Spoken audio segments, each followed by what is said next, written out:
এমন ভাবে নামাজ পড়ো মনে করো এটাই হতে পারে জীবনের শেষ নামাজ। আজকে থেকে প্রত্যেকবার আল্লাহু আকবার বলার সময় এটা ভাবতে পারবো না আমরা যে হতে পারে এই নামাজটা আমার শেষ নামাজ। এই চিন্তাটা মাথার মধ্যে রাখার দরকার আছে না নাই?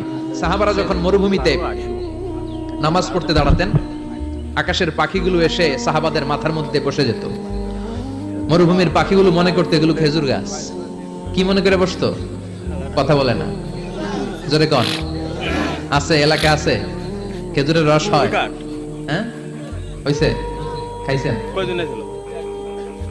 পাখিগুলো মনে করতে এগুলো খেজুর গাছ, কারণ সাহাবারা নড়ে না, চড়ে না, ডানে বায়ে তাকায় না। খেজুর গাছ যেদিন ঠায় দাঁড়িয়ে থাকে, সাহাবারা ঠায় দাঁড়িয়ে থেকে নামাজ পড়তেন। চিল্লায় কোন আল্লাহু আকবার। তাহলে মনোযোগ বৃদ্ধির এক নাম্বার পদ্ধতি, মুসল্লায় যখন দাঁড়াবো ভাববো এটাই আমার জীবনের শেষ নামাজ। এরপরে হয়তো নামাজের সুযোগ নাও পেতে পারি, ঠিক কিনা? 2 নাম্বার পদ্ধতি হলো নামাজের মধ্যে আহকাম এবং আরকান গুলো ধীরস্থির ভাবে আদায় করতে হবে। তাড়াহুড়ো নামাজ